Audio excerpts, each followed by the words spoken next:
آزمائش کے اس بنیادی تصور کی وضاحت کے بعد اب آتے ہیں سوال کی طرف کہ یہ آزمائشیں کیوں آتی ہیں بھائی؟ آزمائشوں کی بہت سی وجوہات ہیں، قرآن و سنت سے بالکل ظاہر باہر واضح ہو جاتی ہیں، لیکن ہمارا ایک بہت بڑا مسئلہ، بلکہ کئی اہل علم کا بھی مسئلہ ہے، وہ آزمائش کی ایک صورت کو لے لیتے ہیں، اسی کو لے کے چل پڑتے ہیں، آزمائش کی دوسری صورت کو نظر انداز کر دیتے ہیں۔ جیسے سوشل میڈیا پہ ایک مسئلہ بنا دیا لوگوں نے، جی فلاں عالم نے کہہ دیا کہ یہ خدا کا عذاب ہے، بس اس کو لے کے بیٹھ گئے، اس سے باہر نکلنے کے لیے وہ تیار ہی نہیں ہے، حالانکہ یہ آزمائش کا ایک رخ ہے، اسی عذابی رخ میں ثوابی رخ بھی ہے بھائی، بڑے رخ ہیں، انشاءاللہ آپ دیکھیے جیسے جیسے ہماری بات کھلتی چلی جائے گی، آزمائش کے حوالے سے اطمینان بخش گفتگو آپ کے سامنے آئے گی، قرآن و سنت کی روشنی میں، نہ کہ اپنے مزاج کی روشنی میں۔ آزمائش کیوں آتی ہے؟ اس کی سب سے پہلی وجہ بیان کرتے ہیں، ترتیب وار وجوہات میں سے ایک وجہ، آزمائش جانچ پڑتال کے لیے ہوتی ہے۔ چونکہ کائنات کی تخلیق آزمائش کے فلسفے پر استوار ہوئی ہے، لہٰذا اللہ تعالیٰ نے اس کائنات میں اپنے بندے کو آزمائش میں مبتلا تو کرنا، صورتحال سے دوچار تو کرنا۔ اللہ تعالیٰ اپنے بندے کو ایک مخصوص صورتحال سے دوچار کر دیتے ہیں، آزمائش سے دوچار کر دیتے ہیں، بھلے وہ تکلیف کی آزمائش ہو یا راحت کی آزمائش ہو۔ یہ بات یاد رکھیے گا، آزمائش کے بنیادی مفہوم کو آپ نے نظر انداز نہیں کرنا۔ اللہ اپنے بندے کو آزمائش سے دوچار کر دیتے ہیں، اس کے بعد اس کا رد عمل دیکھنا چاہتے ہیں، بلکہ دکھانا چاہتے ہیں۔ اللہ کو تو پہلے ہی سے پتہ ہے کہ اس نے اپنی مرضی سے کیا کرنا ہے، لیکن اللہ تعالیٰ دنیا پر بھی یہ واضح کرنا چاہتے ہیں۔ اللہ اپنے بندے کو آزمائش سے دوچار کر کے، اللہ اپنے بندے کو آزمائش سے دوچار کر کے یہ دیکھنا چاہتے ہیں، یہ دکھانا چاہتے ہیں کہ بندہ کس قسم کا رد عمل دیتا ہے۔ اسی رد عمل پر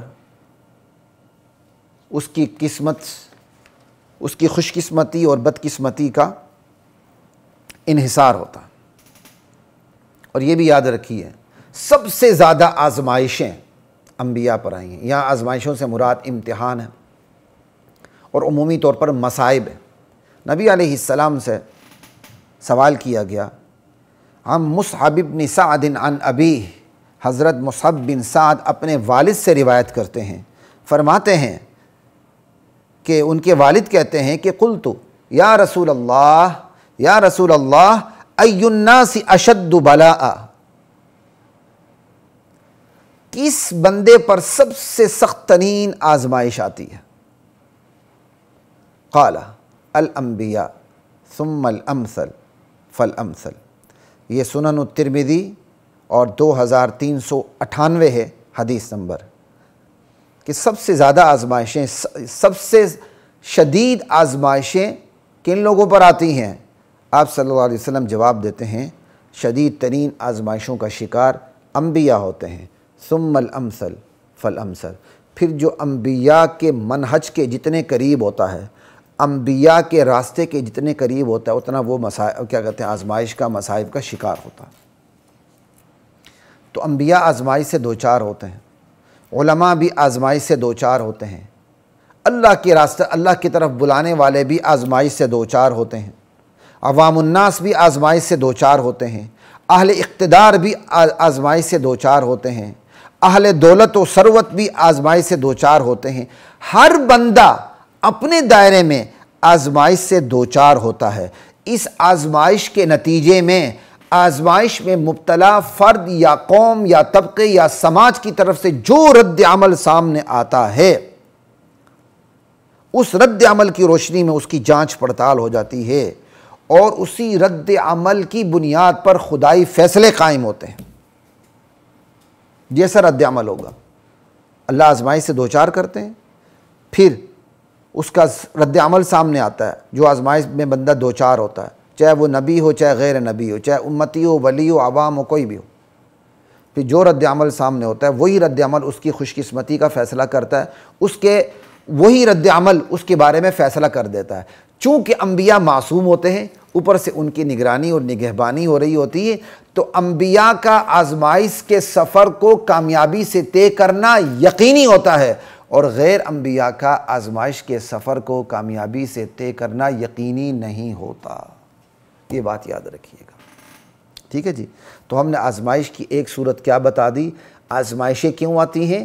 جانچ پڑتال کرنے کے لیے آتی ہیں، کہ اللہ دیکھنا چاہتے ہیں کہ میں نے اس بندے کو آزمائش میں مبتلا کیا ہے، اب آگے سے یہ رد عمل کیا دیتا ہے۔ اگر میں نے اس کو نعمتوں کی آزمائش میں مبتلا کیا ہے، رد عمل کیا دے رہا ہے؟ ناشکری کر رہا ہے کہ شکر گزاری کر رہا ہے؟ اگر میں نے اسے مصیبت کی آزمائش میں مبتلا کیا ہے تو رد عمل کیا دیتا ہے؟ ثابت قدمی کا رد عمل دیتا ہے یا سرنڈر ہونے کا رد عمل دیتا ہے؟ اسی پر اس کے فیصلے ہوتے ہیں اللہ کے، ٹھیک ہے جی۔ تو پہلی وجہ آپ کے سامنے آ گئی، آزمائشیں کیوں آتی ہیں؟ جانچ پڑتال کرنے کے لیے آتی ہیں، کہ بندے کی جانچ پڑتال ہو جائے، یہ ایک وجہ ہوگی۔